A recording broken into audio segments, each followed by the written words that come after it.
कधी कधी एक गैरसमज असतो, माझी शेड अशी आहे तर मला ही ड्रेसची शेड मला चांगली दिसणार नाही.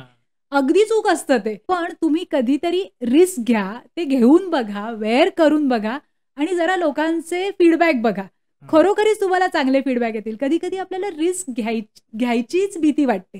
तर ती भीती सोडून द्या आणि घेऊन बघा एकदा. जर जाड व्यक्ती असेल तर त्यांनी अगदी स्किनला फिट होणारे कपडे शक्यतोवर टाळावेत. थोडासा तरी लुझनिंग त्याच्यामध्ये पाहिजे. म्हणजे मग आपलं बॉडी फॅट जे आहे ते ऑटोमॅटिकली झाकलं जातं. तर हा एक विचार करायचा. त्याच्यानंतर अगदी थिन लोकांनी खूप लूज घालू नयेत. मॅडम, आता डेली वेअर मध्ये आपण महिलांचा जर विचार केला तर त्या नॉर्मली गाऊनवरच दिसतात. आणि बऱ्याचशा नवऱ्यांची तक्रार असते की काय सारखा सारखा गाऊन घालते. बरोबर. पण तिला ते कम्फर्ट हवं असतं म्हणून ती कदाचित घालत असेल. मग याला आपल्याकडे काय रिप्लेसमेंट आहे किंवा त्यांनी काय वेअर केलं पाहिजे? साजरेखामध्ये आपलं हँड पेंटिंग येतं, वृत्तरेखामध्ये एम्ब्रॉयडर्ड कलेक्शन येतं, चित्ररेखामध्ये आपलं प्रिंटेड कलेक्शन येतं. तर अशा प्रकारे आपल्या भाषेमधली आणि त्या डिझाईन्सच्या जवळ जाणारी अशी नावं आम्ही शोधतो. ऑफिसला निघायचं आहे आणि तुमच्या कपाटामध्ये समजा तुम्हाला प्लाझो मिळाली, ओके. पण मग त्याच्यावरती तुम्हाला काय पेअर करायचं कधी कधी कळत नाही की ह्याच्यावरती मी काय घालू. तर तुम्ही ऍक्च्युली एखादा शॉर्ट टॉप जर प्लाझोवरती, म्हणजे शॉर्ट म्हणजे प्रॉपर क्रॉपच्या पेक्षा थोडीशी जास्ती लेंथ असलेला जर क्रॉप घेतला तर त्याला असं नाहीये की तुम्हाला त्याला स्किन फिटच घातलं पाहिजे. त्याला तुम्ही प्रॉपर प्लाझो बरोबर अतिशय सुंदर लुक येऊ शकतो. स्टोलचे जॅकेट सारखे ड्रेप करून सुद्धा खूप छान स्टायलिंग होऊ शकतं. ओके. म्हणजे फक्त ड्रेपिंगनी तुमचं स्टायलिंग खूप चांगल्या प्रकारे होऊ शकतं. लाखात एक आमचा दादा म्हणून एक सिरियल आहे, तर त्याच्यातली जी स्टारकास्ट आहे ना, तर त्यांना सुद्धा आम्ही ड्रेसेस दिले. त्याच्यामध्ये अतुल कुदळे, महेश जाधव, योगेश तनपुरे यांच्यासाठी आपण ड्रेसेस दिलेले आहेत. तर डार्कर जर व्यक्ती असेल तर त्यांनी कुठल्या कलरचे आणि काय पॅटर्नचे कपडे घातले पाहिजे जेणेकरून तो छान दिसेल?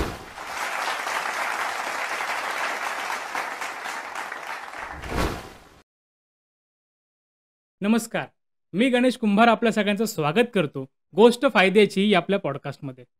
मंडळी, प्रत्येक व्यक्तीला वाटत असतं की आपण सिनेमामधल्या हिरो आणि हिरोईन सारखं दिसलं पाहिजे, त्यांच्यासारखे स्टायलिश कपडे घातले पाहिजेत, त्यांच्यासारखंच दिसलं पाहिजे तेही साधे कपडे घालून. ते कसं जमेल? आता ह्याच विषयी मार्गदर्शन करण्यासाठी आज आपल्या स्टुडिओमध्ये आलेले आहेत सई रत्नपारखी मॅडम, ज्या अबंध आर्ट्सच्या फाउंडर आहेत. मॅडम, तुमचं आमच्या स्टुडिओमध्ये खूप खूप स्वागत आहे. थँक्यू. माझं नाव सई रत्नपारखी आणि आपला आबंध फॅशन स्टुडिओ नावाचा स्टुडिओ आहे कर्वे रोडवरती. ओके. तर आपण 2016ला याला सुरुवात केली आणि आमचं सगळ्यात महत्त्वाचं काम कुठलं तर डे टू डे, म्हणजे अगदी कॉलेजमध्ये जाणाऱ्या मुलींपासून ते ऑफिसला जाणाऱ्या स्त्रियांनी डे टू डे लाईफमध्ये सुद्धा कसं स्टायलिश राहिलं पाहिजे आणि त्या कपड्यांना आपण आपल्या एका कल्चरनी किंवा भारतीय संस्कृतीचे जर मोटिव्स त्याच्यामध्ये वापरले तर तो कसा एक वेगळेपणाही त्याला येतो आणि स्टाईलही दिसते. अशा पद्धतीने ड्रेसेस निर्माण करणं हे आमचं काम आहे. वा वा, क्या बात आहे. मला वाटतं आजचा पॉडकास्ट सगळ्यांनी नक्की बघितला पाहिजे, कारण प्रत्येकाला छान दिसायचं आहे. तर जास्त वेळ न घालवता आपण डायरेक्ट आत्ता पॉडकास्टला सुरुवात करूयात. मॅडम, फॅशन डिझायनर होणं हे जे स्वप्न आहे किंवा ही जी सुरुवात आहे ती कशी झाली आणि का फॅशन डिझायनर व्हावं असं वाटलं? ॲक्च्युली माझं बेसिक ग्रॅज्युएशन कम्प्युटर इंजिनिअरिंग आहे आणि माझं फील्डही तेच होतं. म्हणजे सुरुवातीला मी जॉब करत होते त्या फील्डमध्येच. पण त्यानंतर काही कारणांनी माझा करिअरमध्ये ब्रेक झाला आणि मग जेव्हा मी ठरवलं की फॅशन डिझायनिंग किंवा क्लोदिंग या फील्डमध्ये यायचं, तर त्यावेळी मी विचार केला की जर या फील्डमध्ये यायचंच आहे तर आपण पूर्णपणे त्याचा अभ्यास करूनच येऊया. तर मी प्रॉपर त्याचं ग्रॅज्युएशन केलं. डेक्कनला INIFD म्हणून कॉलेज आहे, म्हणजे त्यावेळी ते डेक्कनला होतं. तर तिथून मी प्रॉपर माझा फॅशन डिझायनिंगचा कोर्स पूर्ण केला आणि मग मी या फील्डमध्ये आले. मग साधारण ज्यावेळेस तुम्ही डिझाईन्स करता, म्हणजे नॉर्मल जे आपण डेली रुटीनमध्ये जे कपडे घालतो तेही स्टायलिश वाटले पाहिजेत, मग ही जी संकल्पना, ह्याची सुरुवात कशी होते? माझी आवड म्हणून मी वारली शिकलेले होते. कलेची तशीही मला, म्हणजे जरी मी कम्प्युटर इंजिनियर होते आणि माझं फील्डही ते होतं तरी सुद्धा एक आवड म्हणून मी या सगळ्या गोष्टी करत राहायचे. आणि मग मी माझ्या मुलासाठी टी शर्ट्स पेंट करायला लागले. तर आता बघा कसं की जरी कला असेल वारलीची तरी ती फक्त वारलीला वारली न ठेवता मी काय विचार केला की ह्याला आपण काहीतरी थोडंसं मॉडर्नाइज्ड वारली करूया. ओके, ठीक आहे. तर मग तो पियानो वाजवायचा. तर मग मी एकदा पियानो वरती बसलेला वारली असं एक चित्र तयार केलं. प्रॉपर हँड पेंटिंग त्याच्यावरती टी शर्टवरती केलं. आणि मग म्हटलं पियानो बरोबर आपण एक गिटार घेतलेला वारली काढू, एक माईकनी गाणं म्हणणारा, मग तो रॉक बँड वारली तयार झाला. ओके, तर ही एक कल्पना माझ्या डोक्यात आली की आर्टला आपण मॉडर्नाइज कसं करू शकतो त्याची. आणि तो खूप रिलेटही होता, कारण तो सगळं ते पियानो वाजवायचा, त्याच्यामुळे त्याला बरोबर ते रिलेट होत होतं त्या गोष्टी. आणि मग तो ज्यावेळी तो त्याच्या मित्रांमध्ये घालून गेला तो टी शर्ट, तर त्यांच्या आयांना तो खूप आवडला. मग त्यांचे मुलं जे काही करायचे त्याप्रमाणे, म्हणजे जे स्पोर्ट्स करत असतील, आता चेस एक जण खेळायचा, तर मी प्रॉपर चेस खेळणारे अगदी सोंगट्यांसकटचे वारली असा एक चेस बोर्डवाला वारली तयार केला होता, चेस खेळणारे वारली. तर तेव्हा मग मला कोणी सजेस्ट केलं की तुम्ही एक्झिबिशन्समध्ये पार्टिसिपेट करा. तर म्हणलं ठीक आहे, हरकत नाही. म्हणून मग तेव्हापासून मी एक्झिबिशन्समध्ये पार्टिसिपेट करायला. आणि मग जसा रिस्पॉन्स यायला लागला, कारण मग काय व्हायचं की एक्झिबिशनसाठी आपल्याला ठेवायला हाती पेंट करायचं, तर मला खूप जास्ती, म्हणजे जवळजवळ एक 15-20 दिवस मी त्याची तयारी, रात्र जागून मी ते सगळे पेंटिंग्स वगैरे करायचे, वेगवेगळे डिझाईन्स करायचे. आणि मग त्याच्यानंतर एका पॉइंटला असं वाटलं की छान रिस्पॉन्स येतो, हे आपल्याला वाढवायला हरकत नाही. मग त्यावेळी ते अबंध हा ब्रँड आपण करू शकतो, हा विचार मनामध्ये आला. मग आपण त्याचं रजिस्ट्रेशन केलं प्रॉपर. पण मग त्यावेळी मात्र एक गोष्ट आहे की त्याच्यानंतर मग आपण आर्टिस्ट पण ठेवले आणि प्रिंटिंगमध्ये पण आलो. या सगळ्या गोष्टी केल्या, कारण हाताने एकटीने करणं हे स्केल नाही होत आपला बिझनेस. त्यामुळे तेव्हा ह्या सगळ्या अबंध आर्ट्सला ऍक्च्युली तेव्हापासून सुरुवात झाली. मग अबंध आर्ट्समध्ये असे कुठले फॅशन वेअर्स आहेत जे खूप प्रसिद्ध आहेत, की त्याची खूप मागणी आहे? साज रेखा म्हणून एक कलेक्शन आहे, ज्याच्यामध्ये आपण हँड पेंटिंग आणि एम्ब्रॉयडरी असं दोघांचं कॉम्बिनेशन करतो. तर साज रेखा कलेक्शन हे लॉंग कुर्तीवरती पण असू शकतं, ट्युनिक्सवरती पण असू शकतं, कॉर्ड्सवरती पण, म्हणजे कोऑर्डिनेटेड सेट्स आजकाल खूप फॅशन आहे, कारण आपण ट्रेंड्स नेहमी फॉलो करतो. जे मार्केटमध्ये चाललंय ती आपल्याकडे पाहिजे, पण मग त्याला आपण वेगळा टच काय द्यायचा, तर तो आपल्या कलेचा द्यायचा, आपली जी आर्ट आहे ती. तर अशा पद्धतीने, म्हणून मग जो वेगळेपणा जाणवतो ना अबंध आर्ट्सच्या डिझाईनमध्ये, ते तो आपण तो जो टच देतो, एक आर्टिस्टिक टच, त्याच्यामुळे असतो. बाकी डिझायनिंग पॅटर्न्स तर आपल्याकडे असतातच असतात. तर त्याचं साज रेखा कलेक्शनला खूप छान मागणी आली, खूप चांगलाच रिस्पॉन्स आला. म्हणजे आम्ही 1, 2, 3 अशी त्याची कलेक्शन्स आम्ही तयार करत गेलो, आणि प्रत्येक वेळी डिझाईन्स मात्र आम्ही खूप वेगवेगळी बनवतो. मग समजा एखादं आपल्याला कळालं की आपल्याला काहीतरी वेगळं डिझाईन करायचं, ते फायनल झालं, मग ते बनवण्याची प्रोसेस काय असते? आम्ही कलेक्शन पहिल्यांदा ठरवतो की आपल्याला असं एक कलेक्शन आणायचं, जसं मी साज रेखा बोलतो. आता दुसरं मी एक एक्झाम्पल म्हणून तुम्हाला सांगते की आपण टी शर्टचं कलेक्शन, आपण टी शर्ट्स नेहमीच करत असतो. तर टी शर्टवरती आम्ही मध्यंतरी एकदा रांगोळी कलेक्शन केलं. तर आता हे सुद्धा पहिल्यांदा मार्केट सर्वे केल्यानंतरच करतो की काय टी शर्ट्सवरती सध्या नाहीये, रेअरली किंवा ऑलमोस्ट बघायलाच मिळत नाही, असं काय आहे.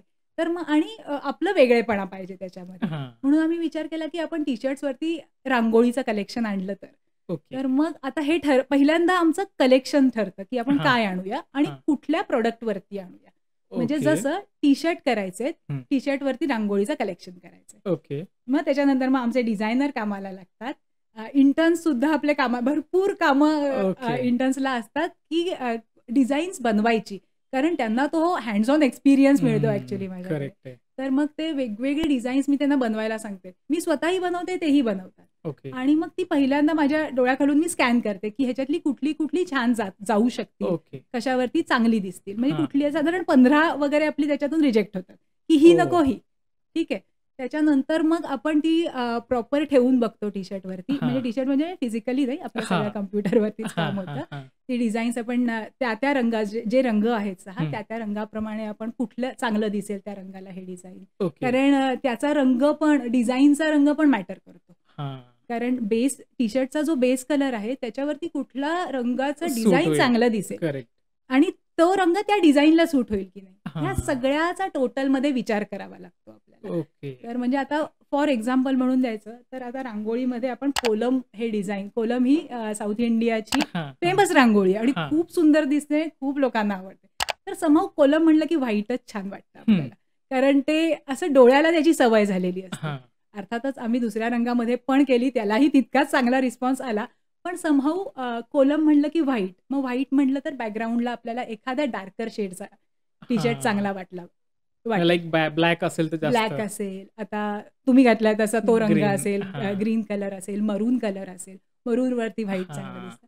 तर अशा पद्धतीने आम्हाला त्या सगळ्या गोष्टींचा विचार करावा लागतो. ओके. मग तसं करून आम्ही सगळी ती एक 6 डिझाईन्स फायनल करतो, उरलेली रिजेक्ट होतात हां. आणि मग आपली प्रिंटिंग प्रोसेस होते. पण मग समजा एखाद्या क्लायंटला की हं. त्याच्या म्हणण्यानुसार डिझाइन हवंय किंवा काही हं, हं, हं, पॅटर्नचे ड्रेसेस शिवून हवे असतील, हो, हो, तर हो, मग हो. त्या केसमध्ये तुम्ही कसं ते क्लायंटला टॅकल करता? काय प्रोसेस असते? हां, तर आपण कस्टमायझेशन्स तर करतोच. म्हणजे हां. आपल्याकडे कस्टमायझेशन्स होतात. आपलं त्यालाही नाव आहे.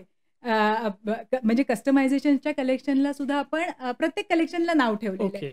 तर त्याप्रमाणे आपण वृतिका वर्य म्हणून नाव ठेवलेलं आहे आणि तेही आम्ही भरपूर कस्टमाइज तुमच्या मनात जे काही असतील हां, डिझाईन्स ना, हां. त्याप्रमाणे आम्ही प्रॉपर कस्टमायझेशन्स करून देतो. ओके. स्टाईल्स सांगतो ओके. कशा चांगल्या दिसतील ते.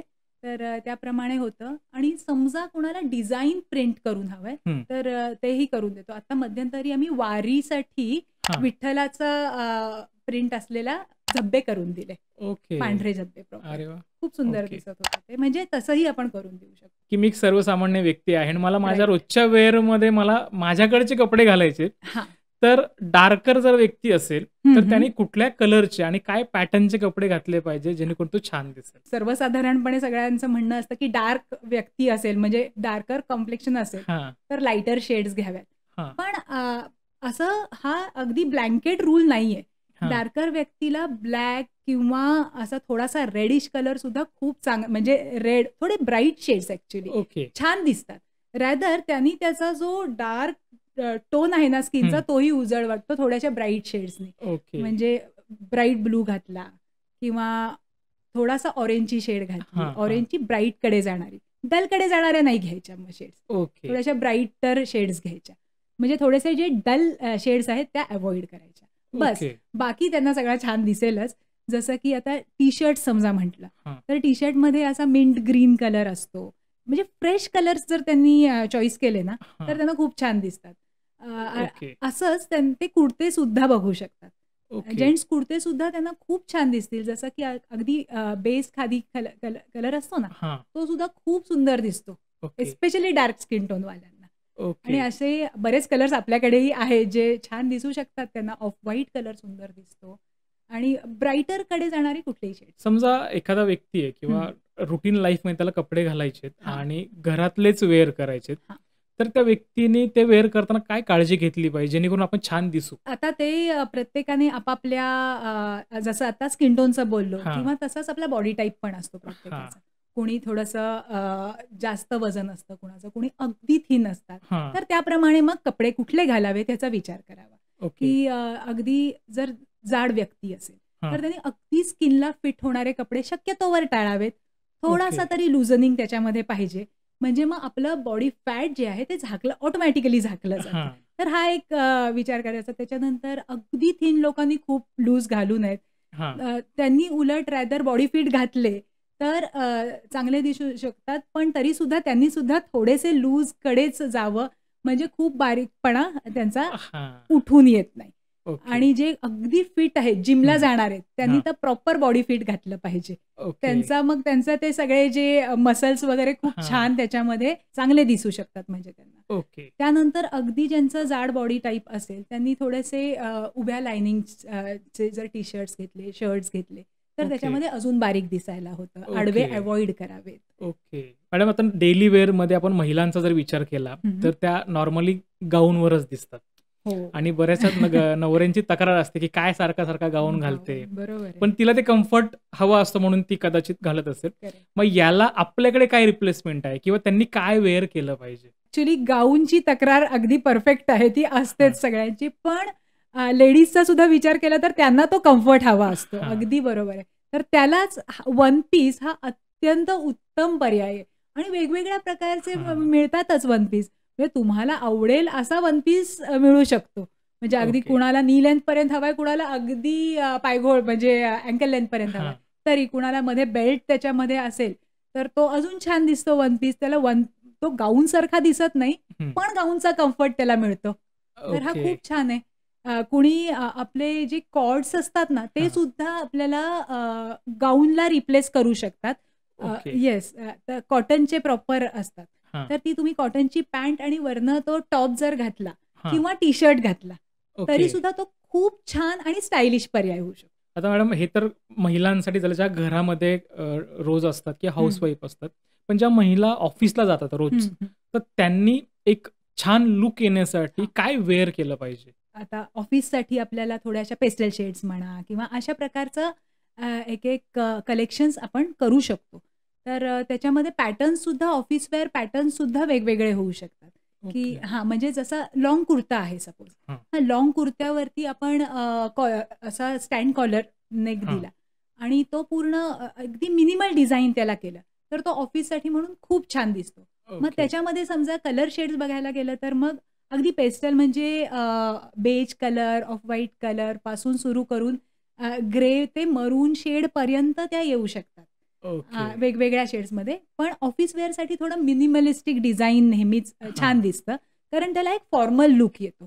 खूप ओके. फ्लॉवर म्हणजे असं फ्लोरल डिझाइन खूप असेल तर ऑफिससाठी एवढा प्रेफर केलं जात नाही. ओके. त्याच्यामुळे त्याला आपण मिनिमल डिझाइनमध्ये करू शकतो.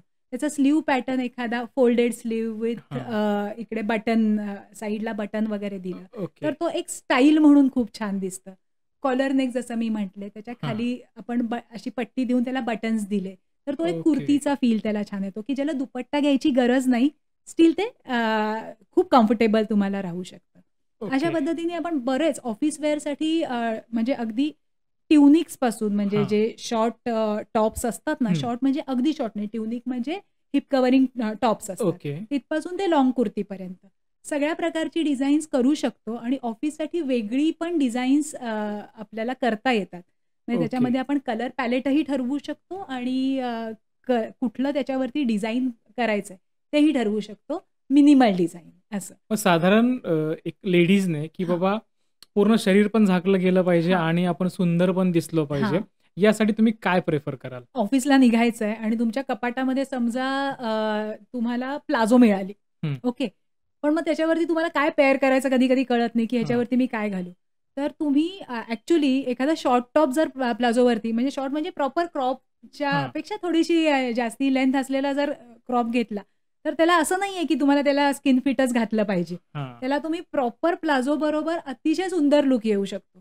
ओके. आणि ऑफिसला जाताना समजा स्लीव्हलेस तुम्हाला घालायचं नाहीये, तर त्या सेम लूकला तुम्ही एखादा जॅकेट घातलं किंवा तुम्ही ह्यानी पेअर केलं त्याला, एखादा स्टोल घेऊन पेअर केलं, तर अतिशय स्टायलिश लूक ऑफिस लूक होऊ शकतो त्याचा. ओके. अतिशय चांगलं दिसतं ते. त्याचप्रमाणे एखादा ट्युनिक हं. म्हणजे मीडियम लेंथचा घेतला, हां. तर मग त्याला तुम्ही स्किन फिट एखादी जी स्ट्रेचेबल पॅन्ट असतात, अँकल लेंथ असतात, त्या खूप छान दिसतात. ओके. त्याचप्रमाणे प्लाझो बरोबर लाँग कुर्तीज पण खूप चांगल्या जातात. आबंधमध्ये आपण कितीतरी ऑफिस वेअर म्हणजे आपण सजेस्टच करतो. म्हणजे रॅदर ऑफिस वेअरसाठी आपलं कलेक्शन भरपूर आहे आबंधमध्ये. ओके. अगदी कॉर्ड्सपासून ते मी जसं आत्ता बोलले, की फॉर्मल पॅन्ट्स आणि क्रॉप्स याचं सुद्धा कॉम्बिनेशन आम्ही प्रॉपर आम्ही म्हणजे त्यांना सजेशन्स देऊन आम्ही करून देतो. ओके. त्यामुळे खूप भरपूर कलेक्शन आबंधमध्ये आहे. आता सध्या दिवाळी आणि दसरा हो. येणार आहे, सीझन आहे. येस. तर तुम्ही ह्या सणांसाठी हां. कम्फर्टेबल वेअर म्हणून ज्यावेळेस आपण म्हणतो, हां. त्यावेळेस काय प्रिफर करता? एक लेडीजनी काय वेअर केलं पाहिजे? ब्रॉडली बघितलं तर साड्या प्रेफर करतात हे हां. सगळ्या लेडीज. करेक्ट. पण मी म्हणेन की साड्यांपेक्षा साड्यांसारखे दिसणारे जर ड्रेसेस तुम्ही प्रेफर केलेत, तर तुम्हालाही कम्फर्ट वाटतो. तर हां. अशा प्रकारचे मटेरियल्स पण असतात. त्याचे ओके. ड्रेसेस जर तयार करून घेतले, तर ते खूप छान दिसू शकतात. की जे ओके. वापरायलाही कम्फर्टेबल, तुम्हाला भरपूर कामं करायची असतात दिवाळीच्या वेळी हां. घरामध्ये. करेक्ट. दिवे लावायच्या वेळी वगैरे ती साडी जी येते, तर हां. त्याच्याऐवजी जर तो साडीसारखा दिसणारा ड्रेस असेल, तर तो खूप सुंदर दिसतो. एथनिक वाटतो तो. त्याचा ओके. लूकही खूप ट्रेडिशनल आणि छान येतो. त्याला दुपट्ट्याबरोबर पेअर करू शकता तुम्ही त्या ड्रेसला आणि तो खूप चांगला दिसू शकतो. तर तशी केवढी तरी डिझाईन्स आपण बनवत असतो. इव्हन साड्यांची ओके. सुद्धा बनवतो आणि साडीसारखं दिसणारं जे मटेरियल असतं ना, ओके. त्याचे सुद्धा खूप छान-छान ड्रेसेस बनवू शकतो. ओके. साड्यांसारखी तुम्ही म्हणालात म्हणजे हां. एक्झॅक्टली? म्हणजे जसं आता साडीचा लूक आहे आणि हां. साडीचे कलर्स असतात काही की हां. अगदी जे टिपिकल म्हटलं तर बैंगनी कलर असतो. हां. त्याच्यानंतर असा पिकॉक ब्लू, फिरोझी ब्लू म्हणतो हां. आपण. हां. तशा रंगाचे. तर तसे मटेरियल्स मिळतात ना, तर त्याचे आपण ड्रेसेस बनवून ओके. घेऊ शकतो. आणि आबंधमध्ये आम्ही त्याच्यावरती सुद्धा हं. सुंदर अशी डिझाईन्स तयार करतो. म्हणजे ते तर ओके. खूपच ट्रेडिशनल लूक येतो त्याचा. म्हणजे ते जर वेअर केले तर तुमचा प्रॉपर फंक्शनल गेटअप येतो. त्याला. आणि मग त्याच्याबरोबर तुम्ही छान ॲक्सेसरीजनी पेअर करायचं त्याला. म्हणजे तुम्ही नेक पीस घाला, तसे तुम्ही बँगल्स घाला, त्याचे हां. कानातले घाला, तर तो एकदम छान एक लुक येतो तुम्हाला. आता हे झालं लेडीजबद्दल. पण हां. जेंट्सचं आपण बघतो, की हो. कुर्ता आणि पायजामा घेतला, की दिवाळीचा ड्रेस काम झालं. झाला. तर हे टिपिकल आहे. हो. तर ह्याला रिप्लेसमेंट म्हणून हां. तुम्ही काय सुचवाल, की जेणेकरून ते फक्त दिवाळीला किंवा ओकेजनलाच घालू शकाल असं नाही. हां. तुम्ही डेली वेअरमध्ये सुद्धा वापरू शकाल? जेंट्ससाठी सुद्धा आता भरपूर वेगवेगळे ऑप्शन्स आलेले आहेत. म्हणजे पूर्वीसारखा आता फक्त तेवढा एक अडकवला एक कुर्ता झाला हां. असं नाही. तर त्याच्यामध्ये आर्टिस्टिक ऑप्शन्स पण खूप निघालेले आहेत, ओके. ज्याच्यावरती वेगवेगळी डिझाईन्स केलेले असतात. म्हणजे जी आम्हीच करतो आणि हां. आम्ही भरपूर म्हणजे अबंध आर्ट्समध्ये आपण अशी कितीतरी डिझाईन्स करून जेंट्सला खूप वेगळा एक स्टायलिश लुक दिलेला आहे. त्याचप्रमाणे एक धोतीचा प्रकार असतो. धोती खाली घातली आणि एक शॉर्ट कुर्ता घातला, हां. तर इतकं सुंदर दिसतं तो जेंट्सचा लुक. त्याच्याबरोबर ती समजा उपरण्याचाच एक अडकवला असा फोल्ड करून असं हां. उपरणं. एकदम तुम्ही सीरियलमधल्या हिरोसारखे दिसू शकता. आता आपण बघतो, की चित्रपटांमध्ये जुनी स्टाईल जी आहे ती हां, येते हां. रिटर्न म्हणजे येस, येस, लेडीजमध्ये, येस. जेंट्समध्ये पण. फॅशन मग रिपीट्स. Correct, correct, correct. मग आता सध्या हां. कुठली फॅशन सुरू आहे? पूर्वी बेल बॉटम पॅन्ट्स असायच्या, हां. म्हणजेच प्लाझोज. हां.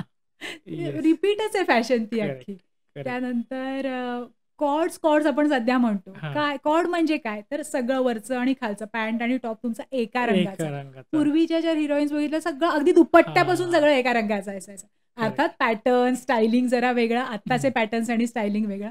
पण परत फॅशन रिपीट्स ते करेक्ट. दिसतंच आपल्याला. मग समजा आपल्याला वेगळी फॅशन काहीतरी डिझाइन करायची हां. आहे घरच्या घरी, हां, हां. तर त्या व्यक्तीने किंवा त्या स्त्रीने काय प्रयत्न केले पाहिजेत? प्रयत्न इन द सेन्स तिने पहिल्यांदा तर काय-काय चालू आहे हे बघितलं पाहिजे. अवेअर राहिलं पाहिजे. हां. त्याच्यासाठी थोडेसे रील्स बघितले पाहिजेत.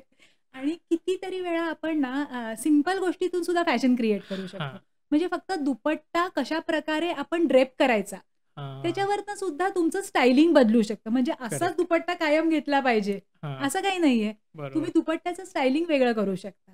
ठीक आहे. त्याच्याबरोबर तुम्ही जी ज्वेलरी घालता, तर ती ज्वेलरी सुद्धा अगदी टिपिकल नेहमीच काहीतरी सोन्या-चांदीची असली पाहिजे असंही नाहीये. हां. आता इतक्या वेगवेगळ्या प्रकारच्या ज्वेलरी मिळतात. तुमच्याकडे बीड्सचे असतात, हां. कपड्यांची ज्वेलरी करतात.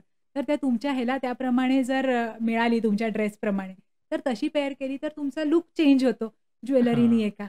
असं स्टोल्सचे वेगवेगळे प्रकारे तुम्ही ड्रेप करू शकता. हां. स्टोल्सचे जॅकेटसारखे ड्रेप करून सुद्धा खूप छान स्टायलिंग होऊ शकतं. ओके. म्हणजे फक्त ड्रेपिंगनी तुमचं स्टायलिंग खूप चांगल्या प्रकारे होऊ शकतं. तर समजा आपल्याला कलर्स चॉईस करायचे असतील, हां.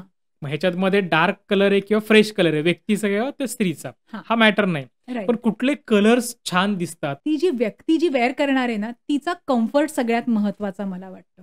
ओके. म्हणजे तुमचा स्किन टोन कसाही असू दे, तुम्ही त्या ड्रेसमध्ये स्वतःला कम्फर्टेबल समजताय का? हां. हे सगळ्यात महत्त्वाचं. म्हणजे त्यांना आतून तो फील तरी झाला पाहिजे, करेक्ट. की आपण बाहेरनं म्हटलं तरी तिला त्या व्यक्तीला आतून फील तरी झाला पाहिजे ते. बरोबर. करेक्ट आहे. तर त्यामुळे तो कम्फर्ट एक महत्त्वाचा असतो. हं. आणि मग त्याच्यापुढे आपण नक्कीच आता आम्ही डिझायनर तेवढ्यासाठीच आहोत, की तुम्हाला जरी वाटलं नाही, की हे तुम्हाला चांगलं दिसेल, तरी आम्हाला ते दिसत असतं, की हे तुम्हाला चांगलं हां. दिसतंय. तर हे सजेशन आम्ही नक्कीच देऊ शकतो, की तुमचा स्किन टोन प्रमाणे तुम्ही जर हा रंग वापरला, तर तो तुम्हाला खूप छान दिसेल. कधी-कधी एक गैरसमज असतो, की माझी शेड अशी आहे, तर मला ही ड्रेसची शेड मला चांगली दिसणार नाही. हां. अगदी चूक असतं ते. कारण आम्ही तिसरा व्यक्ती म्हणून आम्हाला तो रंग तुमच्यावरती खूप छान दिसतो हे दिसत असतं. करेक्ट. पण तुम्हाला आतून ती भावना असते, की हां. हे मला चांगलं दिसणार नाही. पण तुम्ही कधीतरी रिस्क घ्या, ते घेऊन बघा, वेअर करून बघा आणि जरा लोकांचे फीडबॅक बघा. हां. खरोखरीच तुम्हाला चांगले फीडबॅक येतील. कधी-कधी आपल्याला रिस्क घ्यायचीच भीती वाटते. हां. तर ती भीती सोडून द्या आणि घेऊन बघा एकदा. ॲक्चुअली तुम्हाला एक गंमत म्हणून मी सांगते, की आमच्या शॉपमध्ये पण असे खूप जण येतात आणि हे नाही आपण काही सजेस्ट करतो, नाही, हे नाही, हा रंग नाही मला सूट होत किंवा हा पॅटर्न माझ्यावरती चांगला नाही. कोणी माझं वय बघ ना, हां. मला सूट होईल असं काहीतरी सांग. हां. अशा पद्धतीने. मग त्याच्यावरती आम्ही त्यांना सल्ला देतो, की अहो म्हणजे खरोखरीच ते तुम्हाला एकदा तुम्ही वेअर करून तरी बघा. हां. तर त्या गोष्टीवरती मी ॲक्चुअली एक व्हिडिओ बनवला होता पूर्वी. ओके. एक ॲडव्हर्टाइज बनवली होती, की एक 60ची बाई म्हणते, की या वयाला मला हे चांगलं दिसेल का? एक कॉलेजमधली मुलगी म्हणते, की हा रंग माझ्यावरती सूट होईल का? तर आम्ही म्हणतो, आम्ही तो वुमेन्स डे स्पेशल बनवला होता, ओके. की स्त्री म्हणून तुम्ही स्वतःच्या ज्या एक चाकोरी तुमच्यासाठी बनवून ठेवली ती तर हां. तुम्ही तोडा आणि तुम्ही ओके. करून तरी बघा एकदा आणि बघा कसं वाटतंय तुम्हाला. तुम्ही जरा फीडबॅक घ्या सगळ्यांकडून. हां. खूप छान त्याला रिस्पॉन्स आला होता ॲक्चुअली. कस्टमर येतो त्यावेळेस त्याचं काहीतरी डिमांड असते. मग तुम्ही बरोबर. डिझाइन करताना हो. एक्झॅक्टली कशावर लक्ष देता? म्हणजे कलर म्हणा, फॅब्रिक म्हणा की अजून कशावर? ज्यावेळी डिझाइन करतो त्यावेळी तिघांनाही इक्वल महत्त्व द्यावं लागतं. म्हणजे ओके. प्रत्येक त्याच्यातला ॲट्रिब्यूट हा तितकाच महत्त्वाचा असतो. आता ज्यावेळी फॅब्रिक म्हणतो आपण, हां. त्यावेळी एकतर क्वालिटी ऑफ फॅब्रिक आपल्याला बघावीच लागते. त्याच्याकडे लक्ष म्हणजे ते द्यावंच लागतं. बरोबर. ठीक आहे. त्याच्यानंतर त्या फॅब्रिकवरती कुठला कलर सूट होतोय, हां. त्याला तो आता सेकंड पॉइंट आला कलरचा. ओके. त्याचा विचार करावा लागतो. आणि मग पॅटर्न म्हटलं तर मग आता समोरचा जो व्यक्ती आलाय आपल्याकडे, त्याला काय सूट होईल? त्याचा हां. बॉडी टाइप काय आहे? त्याचा ओके. स्किन टोन काय आहे? त्याप्रमाणे आपल्याला त्याचा कलर निवडावा लागतो. ओके. तर असे तिन्ही मुद्दे इक्वली इम्पॉर्टंट असतात. फक्त त्याचा सिक्वेन्स वेगळा असतो विचार करण्यामध्ये. कधी ओके. कुणाचा विचार करायचा त्याचा फक्त सिक्वेन्स बदलतो त्याच्यात. मग साधारण ज्यावेळेस आपण एखादं डिझाइन फायनल करतोय, हां. डिझाइन फायनल केलं, मग त्यात तुम्ही जास्त पारंपरिकवर भर देता की वेस्टर्नवर भर देता? हां, ॲक्चुअली ना आपला जी टॅगलाईन आहे ना ती वेअर आर्ट मीट्स फॅशन अशी आहे. ओके. त्यामुळे मला म्हणजे पर्सनली मला नेहमीच आपल्या संस्कृतीला जोडलेलं राहायला आवडतं. ओके. म्हणून माझा जनरली जी डिझाईन्स आम्ही बनवतो, जी हं. कलात्मक डिझाईन्स असतात आपली आर्टिस्टिक, ती मात्र आपली कायमच आपल्या कल्चरशी, आपल्या ओके. ट्रेडिशनशी जोडलेली गेलेली असतात. ओके. म्हणून माझ्याकडे भरपूर वेळा तुम्ही बघाल तर मग वारली आर्ट आहे, रंगोली आर्ट आहे, मेहंदी हां. आर्ट आहे. म्हणजे ज्या आपल्याकडच्या ज्या पारंपरिक कला आहेत ना, त्या बऱ्यापैकी आमच्या असतातच सगळ्यावरती. ओके. पण याचा अर्थ असा नाही की आपण फक्त ट्रेडिशनलमध्येच राहिलेलो हां. आहोत. ह्याच कला पण आपण फॅशनेबल वेनी कशा लोकांपर्यंत पोहोचवू शकतो, ओके. ह्याच्याकडे आमचं लक्ष असतं.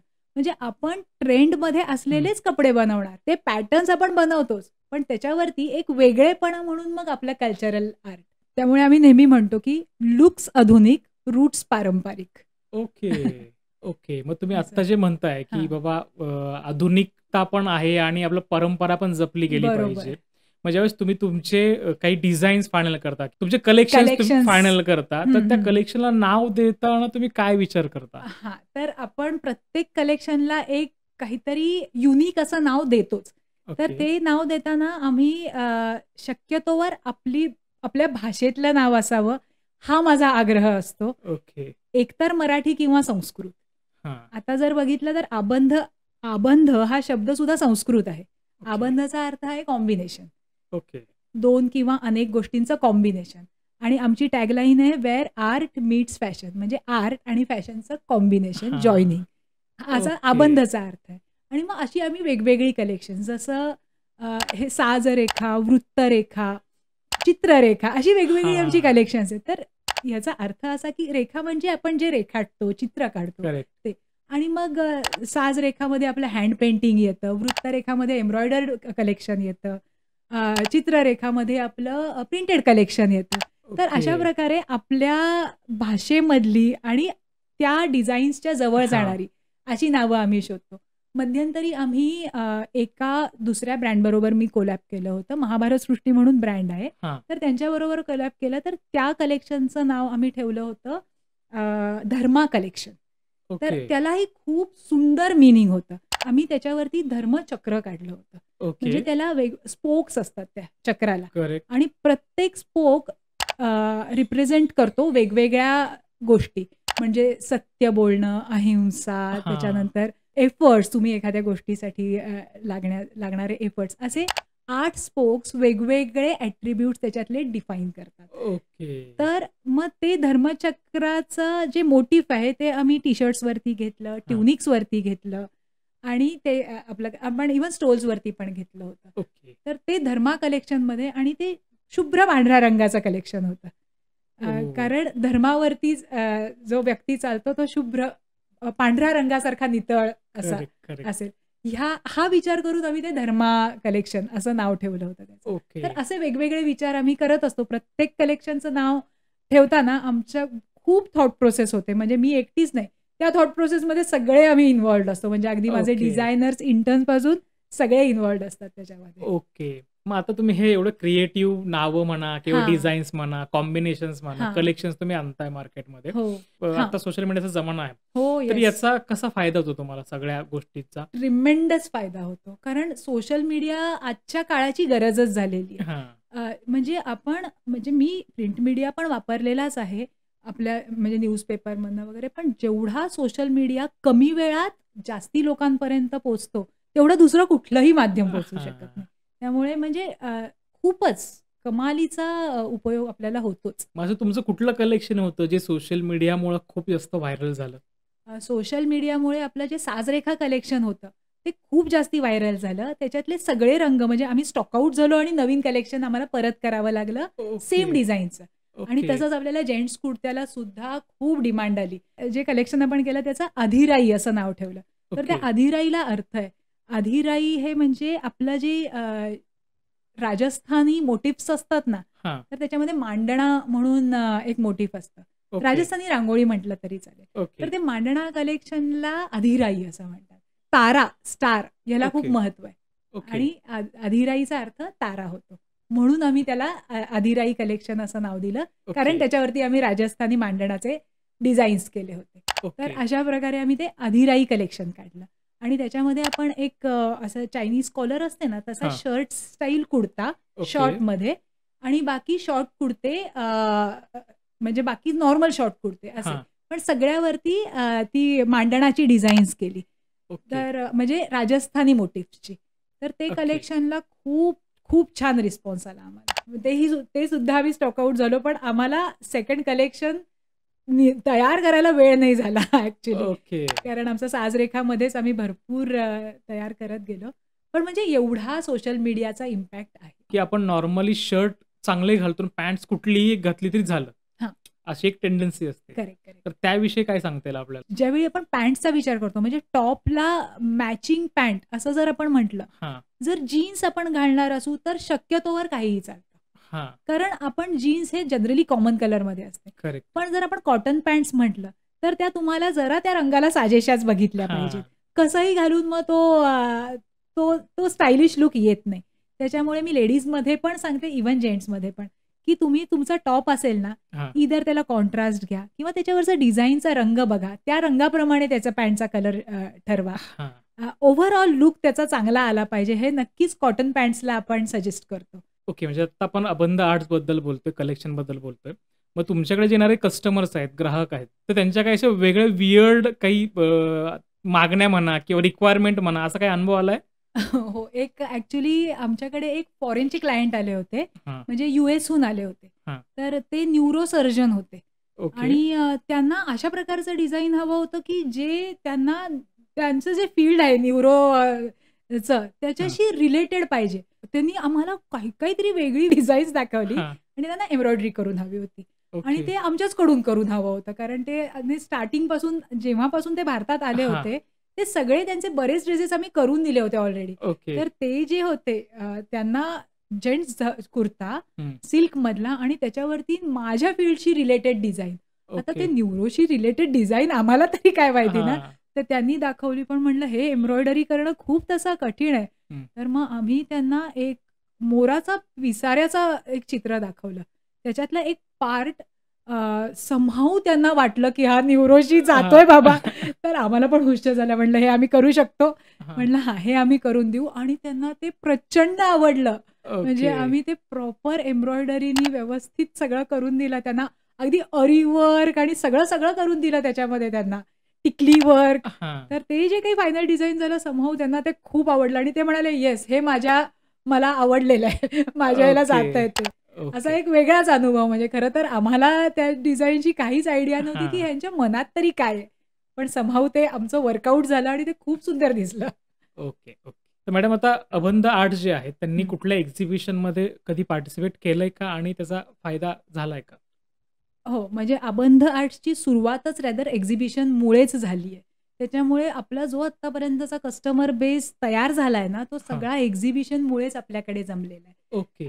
त्यामुळे खूपच फायदा एक्झिबिशन्सचा होतो आणि तो कारण काय होतो कारण आपण वेगवेगळ्या ठिकाणी आपण त्यांच्यापर्यंत जात असतो. त्यामुळे ओके. तिथला कस्टमर बेस एकेका वेगवेगळ्या ठिकाणचा कस्टमर बेस आपला तयार होत राहतो.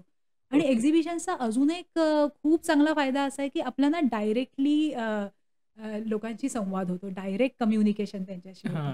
आणि ज्यावेळी ते आपल्याशी बोलतात ना, त्यावेळी एक विश्वासार्हता वाढते, की करेक्ट. आपण ह्यांच्याशी बोललोय. आपल्या बोलण्यामुळे किंवा आपण काय करतो हे त्यांना आपण एक्सप्लेन केल्यामुळे त्यांचा आपल्यावरती हां. विश्वास वाढतो आणि करेक्ट. मग पुढे ते ऑनलाईन कन्व्हर्ट व्हायला मदत होते, तेच लोक. ओके. कारण अननोन लोकांना पटकन कुणी ऑनलाईनवरती ऑर्डर द्यायला करेक्ट. एवढा कोणी विश्वास नाही दाखवत. जेवढा हां, ही मला माहिती आहे, हिचं प्रॉडक्ट मला माहिती आहे, तर आपण नक्कीच ऑनलाईन ऑर्डर देऊ शकतो. तर हा जो फायदा आहे ना ॲक्चुअल तिथे जाण्याचा, तो एक्झिबिशन्समुळे खूपच होतो नक्कीच. Okay, okay. आणि अबंधांनी तर कितीतरी एक्झिबिशन्समध्ये पार्टिसिपेट केलं. म्हणजे वेगवेगळ्या ब्रँड्सबरोबर तर केलंच आहे.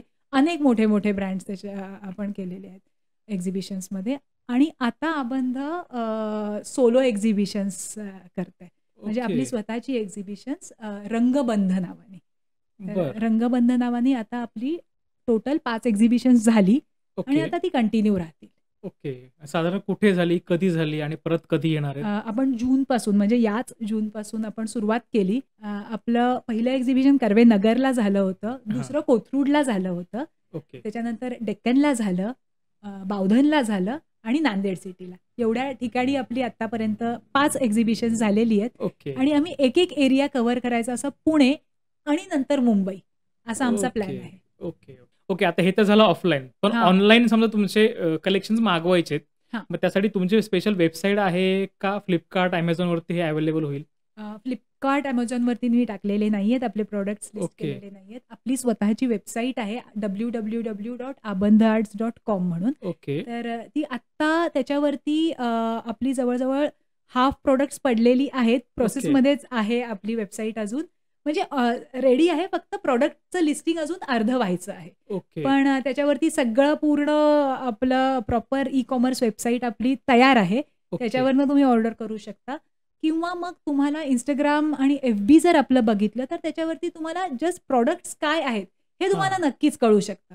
त्याच्या ओके. एव्हरीडे आपले अपडेट्स असतातच Instagram आणि FBवरती. ओके. त्याच्यामुळे त्या तिथून आपल्याला प्रॉडक्ट्स सगळी कळू शकतात आणि वेबसाईटवरनं तुम्ही ती खरेदीही करू शकता. ओके. आपला WhatsApp नंबर सगळीकडे आपण प्रत्येक पोस्टमध्ये दिलेला असतो. तर ओके. तुम्ही डायरेक्टली मला WhatsAppला पण मेसेज करू शकता. आपला WhatsAppचा कॅटलॉग आपला अपडेटेड असतो. तो ओके. बघितला तरी आपली प्रॉडक्ट सगळी माहिती पडू शकतात. ओके. मग समजा एखाद्याने ऑर्डर मागितल्यानंतर ना, ती कन्फर्म झाल्यावर प्रोसेस कशी असते? किती दिवसात त्याच्यापर्यंत पोहोचतं? समजा आपला मुंबई किंवा महाराष्ट्राचं जर बघायला गेलं हं. तर मॅक्सिमम मुंबईचं असेल तर 2 दिवसात पोहोचतं. हां. मुंबईच्या बाहेर म्हणजे पुढचा जर असेल एरिया कुठला आता नागपूर आहे, हं. अशा ठिकाणी जनरली 3 दिवसात आपलं प्रॉडक्ट पोहोचतं. ओके. आता हे तर कळालं, की बाबा कसे आणि कुठे मिळतील तुमचे प्रॉडक्ट्स. हां. तर मला एक सांगा आता सस्टेनेबल फॅशन जे आहे, हां. त्याचा सध्या मोठा ट्रेंड आहे. हो. तर याच्याशी अबंध आर्ट्स कसं जोडलेलं गेलेलं आहे? सस्टेनेबल फॅशन हे खूप महत्त्वाचा मुद्दा आहे ॲक्चुअली आजकालच्या काळामध्ये. कारण खूप वेस्टेज असतं हां. आणि मग ते आपण का पृथ्वीवरती आपला बोजा हां. टाकायचा ना, तर हां. त्या दृष्टीने अबंध आर्ट्स नक्कीच विचार करतं या गोष्टीचा. आपल्याकडे जे काही तुकडे पडतात कपड्याचे म्हणजे भरपूरच वेस्टेज निघतच असतात. आता बरोबर. क्लोथिंग इंडस्ट्री म्हटलं की वेस्टेज हे करेक्ट. निघतंच. तर मग आम्ही जेवढे काही छोटे-छोटे कपडा असतो आपल्याकडे त्याच्या आम्ही छोट्या पर्सेस बनवतो. ओह! म्हणजे अगदी मोबाईलची कव्हर्स किंवा मनी पाउच असतात हां, ना, हां, हां. अशा प्रकारे. आणि मग ती आम्ही कुठली कॉम्पिटिशन जर घेतली तर ते आम्ही गिफ्ट म्हणून कस्टमर्सला ओके. देतो. त्याच्यानंतर कुठली मोठी खरेदी केली एखादी तर ते गिफ्टिंग आयटम म्हणून आम्हाला ते ओके. त्याचा वापर व्हायला लागतो. हां. ते फेकून देण्यापेक्षा त्याचा वापर होतो. करेक्ट. त्याचप्रमाणे कितीतरी वेळा आता प्रिंटिंग जे आपलं होतं त्याच्यामध्ये सुद्धा डिफेक्ट्स होतात. हां. कारण आता प्रोडक्शन म्हटलं की ते करेक्ट. फॅक्टरी डिफेक्ट्स असतातच असतात. करेक्ट. म्हणजे सगळंच आता 100 पीसेस जर मी छापतेय तर त्याच्यातले एक 2-3 पीसेस वाया जाण्याचे चान्सेस असतात. आहेच आहेत. ते बरोबर. आपण कस्टमरला विकूच शकत नाही. हां. तर मग अशा वेळी मग आम्ही जिथे जेवढं डिझाइन चांगलं आहे तेवढं कट करून घेतो. हां. जेवढा कपडा चांगला आहे उरलेला तेवढा कट करून घेतो. तर ते जे डिझाइन आहे त्याच्या आम्ही पर्सेस बनवतो. ओके. इव्हन उरलेला कपडा सुद्धा आम्ही त्याच्या पर्सेस किंवा आता तर आम्ही नवीन म्हणजे ट्रेस सुरू केलेत. ते हे बरं. नवीन कलेक्शनमध्ये आलं आपल्या आता. तर त्या कपड्याचे किंवा त्या प्रिंट्सचे आम्ही पर्सेस किंवा ट्रेस बनवतो, की जेणेकरून ते यूजमध्ये येईल आणि ओके. फेकून दिलं जाणार नाही. तर ओके. अशा प्रकारे आपण सस्टेनेबिलिटीचा अबंदमध्ये विचार करतोच एव्हरी टाईम. ओके. ज्यावेळेस तुम्ही तुमचा ब्रँड डेव्हलप करत होता, तर हं. त्यावेळेस तुमचा हा जो प्रवास आहे, हं. तो नक्कीच मला वाटतं सोपा नसेल. तर जरा त्याविषयी सांगा ना? ॲक्चुअली ना पहिलं म्हणजे हर्डल जर म्हणायला बघितलं, तर ते पहिलं हेच होतं माझ्यासाठी, की आमच्या अख्ख्या घराण्यामध्ये म्हणजे नाही सासरकडून नाही माहेरकडून हां. कोणीही बिझनेसमध्ये नव्हतं. सगळे ओके. इधर इंजिनिअर्स नाहीतर बँकेमध्ये नाहीतर टीचर्स ह्या ओके. सगळ्या फील्डमध्ये असल्यामुळे आपल्याला लहानपणापासून काय शिकवलं जातं, की अभ्यास करायचा आहे, हां. ग्रॅज्युएट व्हायचंय आणि जॉब करायचा आहे. बस म्हणजे एक जे पठडीतलं जे असतं ना विचार, त्याच विचारांमधनं लहानाची मोठे म्हणजे लहानाची मोठी हां. झाले मी. त्याच्यामुळे बिझनेस कसा करावा हा बेसिकच मला माहिती नव्हतं. पण माझ्यामध्ये ते हे होतं, की नाही मला हे करायचं आहे म्हणून. तर त्यावेळी त्यामुळे तो पहिला गोष्ट हेच, की अगदी छोट्या-छोट्या गोष्टींपासून म्हणजे इतकं हास्यास्पद आहे, पण हे खरं आहे, हां. की होलसेलरकडून आपल्याला म्हणजे जो आता तागे विकतो, हां. त्याच्याकडून मला एक तागा घ्यायचा आहे. हां. त्याच्यामध्ये काय टेन्शन येण्यासारखं आहे खरं तर. म्हणजे आता हां. बघायला गेलं तर मला हसू येतं. पण त्याच्याकडून खरेदी करताना सुद्धा मला प्रेशर यायचं. ओके. म्हणजे इथपर्यंत कारण ते आपला जो तो माइंडसेट असतो ना, की हां, एवढा मोठा तागा घ्यायचा आहे, एवढा मोठा हां. खर्च करायचा आहे आपल्याला. हां, हे हां, जे हां. आहे ना, हे कुठेतरी आतमध्ये बिल्टअप होतं. आता ओव्हर द टाईम ऑफकोर्स ते कमी झालंय आणि हां. रादर पूर्णच गेलंय. म्हणजे आता बऱ्यापैकी मी त्या गोष्टीत सेटल झाली म्हणायला हरकत नाही. पण म्हणजे ह्या छोट्या गोष्टीपासून मला हर्डल होते. पण मग ओके. त्या सगळ्या गोष्टी शिकूनच म्हणजे ही अगदी हे झाली छोटी गोष्ट झाली. पण मग त्याच्यानंतर कुठून कपडा घ्यायचा, सोर्सिंग कुठून हां. करायचा, त्याचा मार्केट सर्व्हे कसा करायचा, कुठला कपडा चांगला आहे, कुठे म्हणजे ओके. कुठे तो मिळतो, या सगळ्या गोष्टी शोधणं हे सुद्धा एक खूप मोठं काम असतं आणि त्याच्यासाठी आपल्याला असंच कुणाकुणाची तरी हेल्प त्यावेळी ते जिथे-जिथे कोणी-कोणी सेटल्ड असतात ना, त्यांची आपल्याला हेल्प घेऊनच करावं लागतं. हां. जे करेक्ट. मी केलं अगदी न लाजता. ते आपल्याला माहिती देतील की नाही देतील हां. असा विचार त्यावेळी करायचा नाही. जाऊन धडकायचं, विचारायचं, काय मी कुठे करू, कसं करू? त्यांना हवी तेवढी त्यांना माहिती देऊ देत. मग आपण अजून शोध लावायचा वेगवेगळ्या ठिकाणनं. अशा ओके. पद्धतीने मग हळू करून पुढे गेले. त्याच्यानंतर डिझायनिंगसाठी सुद्धा भरपूर मला विचार करावा लागला, की प्रिंटिंगचं आहे, एम्ब्रॉयडरीचं आहे, त्याच्यासाठी लोकं मिळवणं. आता हां. कारागीर आहेत आपल्याकडे म्हणजे खाटवर्क म्हणजे जे हाती एम्ब्रॉयडरी करतात ना, हां. त्याचे कारागीर आहेत. त्यांच्यापर्यंत पोहोचणं, त्यांच्याशी डील करणं, या ओके. सगळ्या गोष्टींचा तुम्हाला अनुभव हळू येतोय. हे सगळ्या हां. छोट्या गोष्टी आहेत, पण क्युम्युलेटिव्ह त्याचा खूप मोठा एक अभ्यासपूर्ण असा हे गोष्ट आहे करायला लागणारी. तर ओके. ते प्रत्येक गोष्टीतच मला नवीन होतं. म्हणजे माझ्यासाठी सेट काहीच नव्हतं. त्याच्यामुळे ओके. ह्या सगळ्या गोष्टी मी शिकत, शोध लावत, लोकांना विचारत अशा केल्या. आणि अजून एक मला ह्याच्यामध्ये सांगावसं वाटतं ना, की ज्यावेळी आपल्याला काहीच हं. बॅकग्राऊंड नसतं ना बिझनेसचं, त्यावेळी ना एक माइंड हर्डल पण असतं तुमच्या मनामध्ये. मी कसं करू? हां. किंवा एखादी गोष्ट मी तयार केली आहे, मी कशी विकू लोकांना? बेसिक तिथे हां. तुम्हाला तो माइंडसेट तुम्हाला बदलावा लागतो, की तुम्ही केलंय ते तुम्ही चांगलं केलंय बरोबर. आणि तुम्ही चांगलं केलंय म्हणून तुम्ही विकताय आणि म्हणून त्याचे पैसे घेताय. म्हणजे ती बरोबर. तुम्ही काही उगीचच तुम्ही त्याच्या मागे काहीतरी कष्ट आहेत म्हणून तुम्ही त्याचे करेक्ट. पैसे घेताय. करेक्ट. तर हा माइंडसेट पण ना खूप मॅटर करतो आणि तो जनरली मी बघितलंय आपल्या म्हणजे आमच्यासारखे जे असे टिपिकल वातावरणामधनं जे आलेले असतात ना, की जॉब करायचा हां, हां, हां. ह्यांच्यामध्ये तो नसतो समहाऊ. तो आणावाच लागतो. ओके. की आपण केलेल्या कष्टाचेच आपण पैसे लावतो. आपण हां. उगीचच घेत करेक्ट. नाही आहोत करेक्ट. समोरच्याकडनं. हा माइंडसेट मात्र आपल्याला तो आणावा लागतो. तर तो एक माइंडसेट शिफ्ट आपल्याला कुठल्यातरी क्षणी करायलाच लागतो. जो हां. आता मला आत्ता वाटतंय की आता मी बऱ्यापैकी केलेला आहे असं. ओके. आता मला सांगा हा जो प्रवास आहे सुरू हां. असेल, स्टार्टिंगला काही कलेक्शन्स गेली असतील, काही हां. नसतील गेली. मग तो एक प्रेशर येस, बिल्ड येस. होतो, हो, की यार हो. आपण हे केलं तर डेफिनिटली. आहे, पण मग सक्सेस होईल, नाही होईल. मग येस. याच जर्नीमध्ये असं कुठलातरी एखादा ग्राहक असतो, हां. जो आपल्याला येतो आणि सहज आपल्या कलेक्शनचं कौतुक करतो किंवा हो, हो, काहीतरी हो. फीडबॅक देतो. येस, मग येस, असा येस, कुठला येस. एखादा अनुभव? तर मला सगळ्यात आनंद केव्हा होतो माहिती आहे का? ज्यावेळी कुणीतरी आता माझा मुलगा म्हणतो, "आई मी फर्ग्युसन कॉलेज रोडवरती एका मुलीला अबंधच्या टी शर्टमध्ये बघितलं. वा. म्हणजे तो जो आनंद. आणि आता पुण्यामध्ये खूप वेळा हे घडतं खरं तर. ओके. म्हणजे कुठली तरी एक मैत्रीण म्हणते की माझ्या ऑफिसमधल्या कलिगनी घातला होता बरं का. म्हणजे ती अगदी तिथे फोन लावून देते मला की अगं ही माझी मैत्रीण आहे, हिच्याशी बोल. मग ती ओ. माझ्याशी बोलते की मी तुमच्याकडून इथे हा घेतला होता. कारण मी एक्झिबिशन्समधनं हा. बरीच फिरलेली आहे ना. त्यावेळी खूप आनंद होतो. लक्षात राहिलेले 3 प्रसंग आहेत मी सांगते की हे पुण्याच्या बाहेरचे सांगते मी, हा. म्हणून ते जास्ती लक्षात राहिलेले. ओके. माझी जाऊ आहे जी विलेपार्ल्याला राहते. हा. तर तिने मला सांगितलं की सई तुझे ड्रेसेस मला इथे पण दिसायला लागलेत बरं का पार्ल्यामध्ये. म्हटलं अरे वा, काय कसं काय, हे कुठे बघितलं? तर ती म्हणाली एक व्यक्ती म्हणजे बाई मांजरांना खायला घालायला रोज रात्री आमच्या इथे खाली येते आणि ती दररोज येते आणि ऑल्टरनेट डेज तिने अबंधचेच टी शर्ट्स घातलेले असतात. ओ. म्हटलं अरे वा. म्हणजे तो माझ्यासाठी खूपच एक छान हे होता. म्हणजे ऐकायला मला खूप छान वाटलं ते. त्याच्यानंतर माझी आई भरपूर फिरत असते, महाराष्ट्रभर फिरते. म्हणजे ती विवेकानंद केंद्राचं काम करते, त्यामुळे ती महाराष्ट्रभर फिरते. तर ती कोल्हापूरला गेली होती. कुठलं एक शिबिर होतं त्या केंद्राचं, त्यामुळे ती तिथे गेली होती. तर तिकडनं एक स्त्री आली तिकडे आणि तिने अबंधचा ड्रेस घातला होता. ओके. तेव्हा आईने तिला म्हटलं अरे हा तू अबंधचा घातलाय का? ती म्हणाली हो, तुम्हाला कसं माहिती? त्यावेळी म्हणजे आईला खूपच प्राऊड फील झालं की अरे माझ्या मुलीचं आहे हे असं. अरे वा. तर तो एक लक्षात राहिलेला अनुभव. आणि तिसरा म्हणजे माझा एक फ्रेंड आहे जो युएसला राहतो, अटलांटाला. ओके. तर तिकडे मी दिले होते प्रोडक्ट्स आपले अबंधचे. ते त्यांचं जे मराठी मंडळ असतं ना तिकडे स्टॉल लावतात. तर तिथे त्यावेळी दिलेले होते आणि कुठला गाण्याचा कार्यक्रम होता म्हणून अनेक लोक तिथे येत होते. तर त्याच्यातली एक मुलगी थांबली आणि तिने स्टॉलकडे बघितलं आणि भरकन स्टॉलकडे आली. त्यावेळी माझ्या मित्राची बायको उभी होती स्टॉलवर. ती म्हणाली अबंधचे आहेत ना हे ड्रेसेस तिकडे अटलांटाला? तर तिला पण एवढं आश्चर्य वाटलं. ती म्हणाली तुला कसं माहिती? ती म्हणे माझी आई अबंधची फॅन आहे.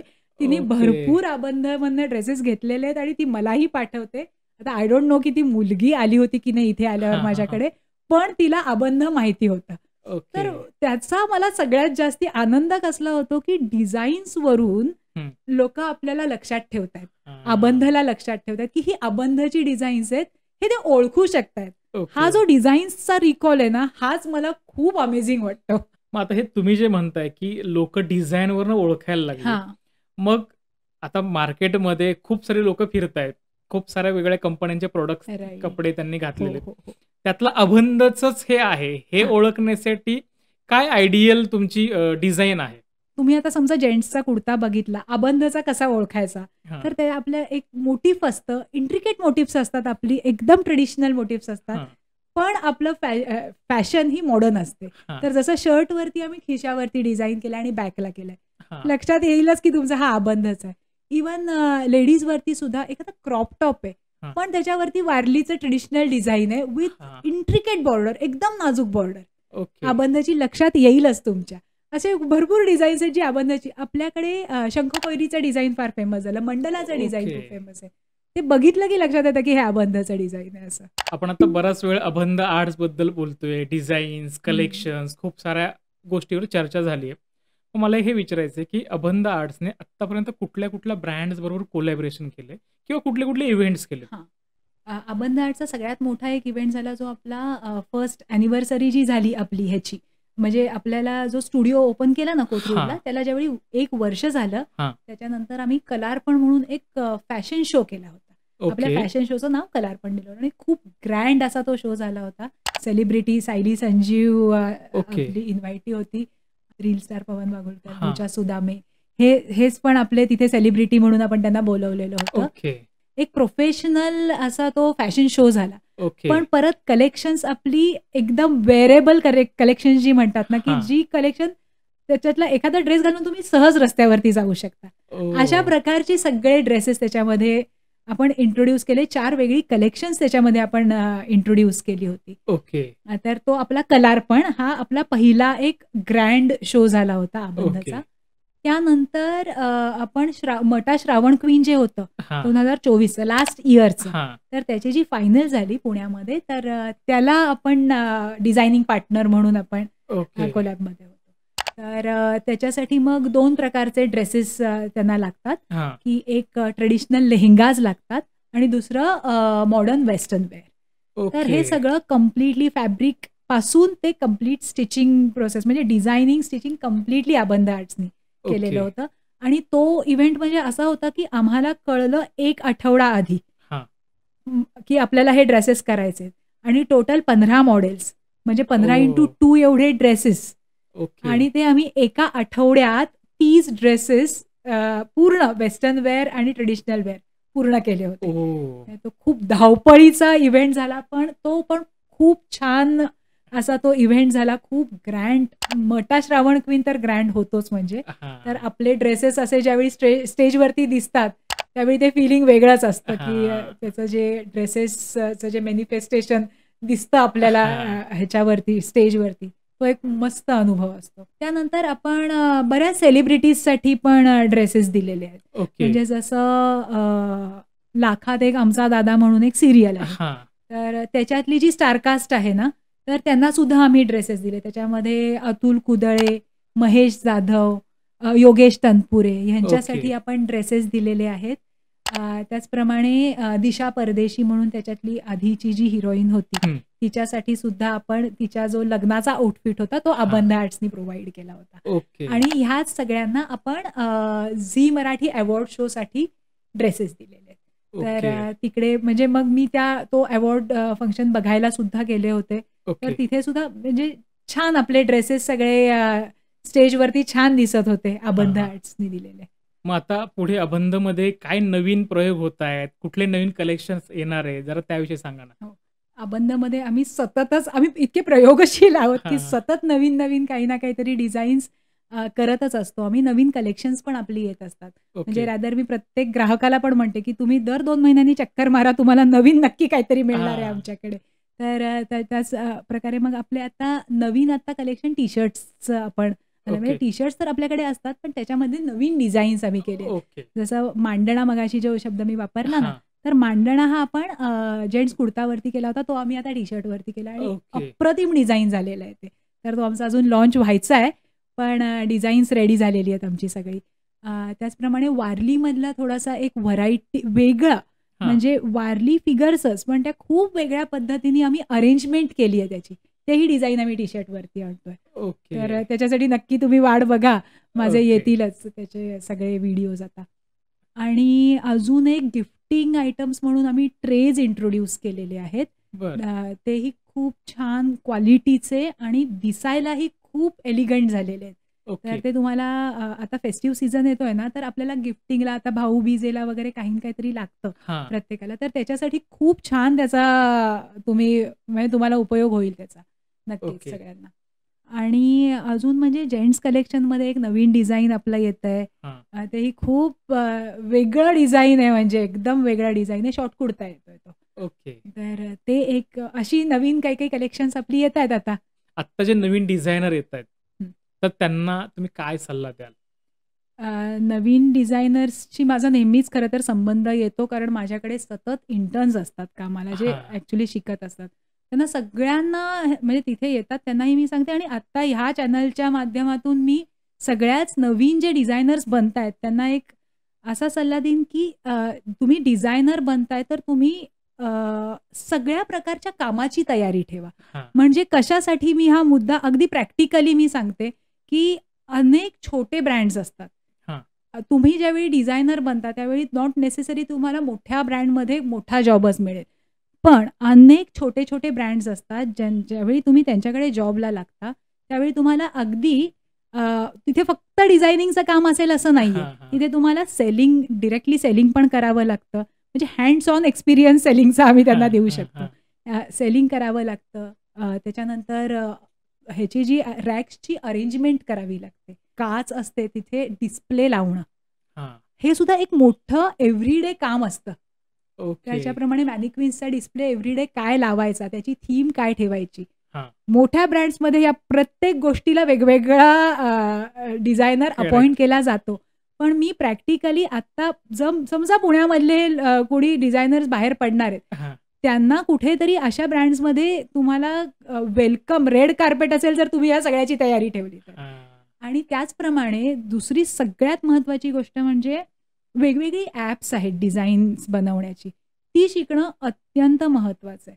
कारण ओके. आता त्याला म्हणजे सगळं काही कॉम्प्युटरवरती डिझायनिंग केलं जातं. त्यामुळे हां. ती ॲप्स सगळी त्यांनी शिकून घेणं महत्त्वाचं आहे. म्हणजे मी माझ्याकडे येणाऱ्या इंटर्न्सना पण म्हणते, की तुम्ही इथे आलायत, तर तुम्हाला आपल्याकडे सतत डिझाईन्स बनवली जातात. म्हणजे इतका चांगला एक्सपिरियन्स तुम्हाला कॉलेजमध्ये नाही मिळणार आहे. त्यामुळे हां. इथे शिकून जा तुम्ही जे काही तुम्हालाच उपयोग होईल पुढे जाऊन त्याचा. ओके. आणि अजून एक म्हणजे सध्याच्या काळाची गरज म्हणजे प्रत्येकाला व्हिडिओ एडिटिंग आलं पाहिजे.